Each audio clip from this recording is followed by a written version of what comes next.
Major news regarding the House Ethics Committee vote on whether or not to release the Matt Gaetz report on his sex trafficking allegations and drug use that is trickling down in this breaking story before the vote is officially announced.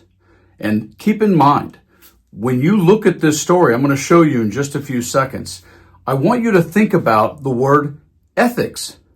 Think about what we're talking about, the United States of America and the word ethics. We're talking about making somebody attorney general and yet not even releasing the report about him before you actually go through the confirmation process of the nomination. Can you take a quick second and imagine if this was someone who had done wrong to your child at a high school or a university or just in the private sector, and yet your local police department, your local sheriff's department, some entity that had a report with all of the information in it, refused to actually make that available to you or your lawyers before this person was to be voted in for some local office in your town.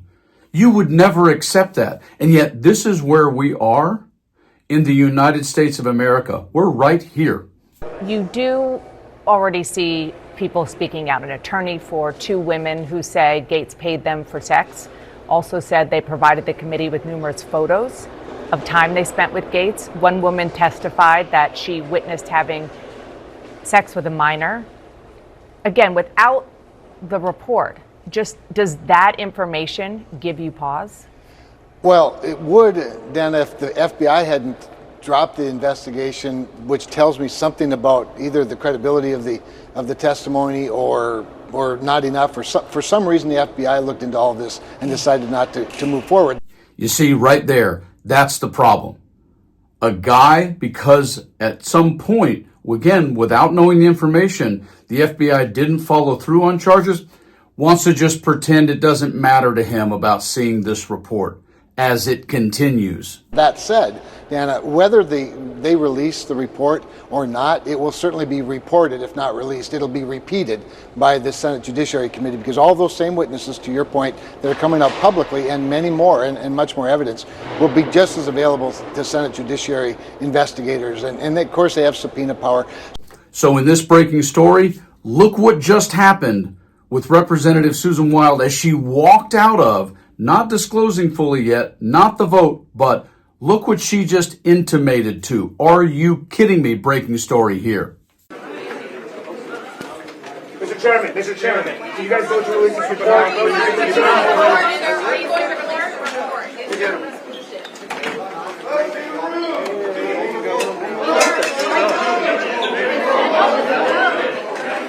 He wants to go. House Ethics Committee.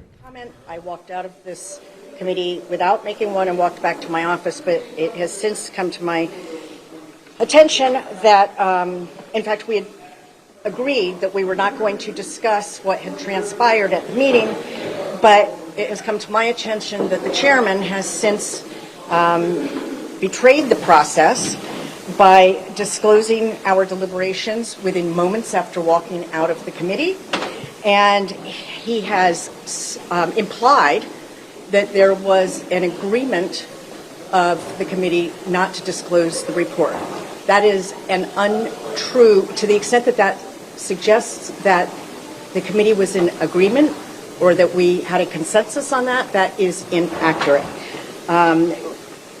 And I will say that a vote was taken.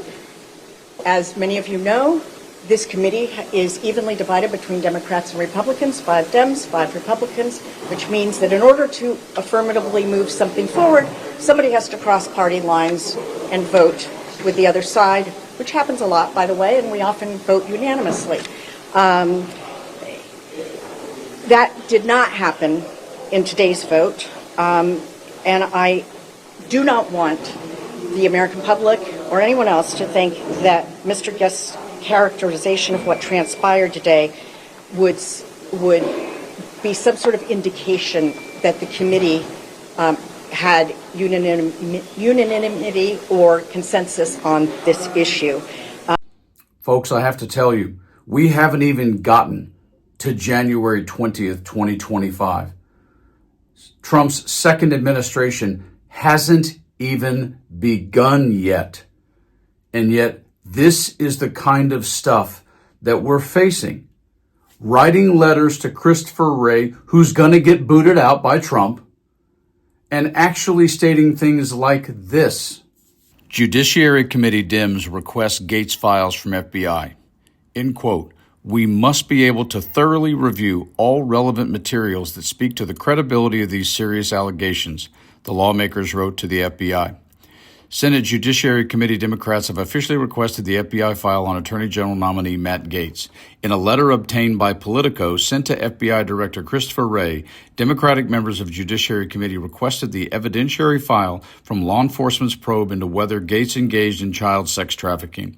The former Florida lawmaker, who resigned last week after President-elect Donald Trump announced plans to nominate him as Attorney General, has denied all wrongdoing.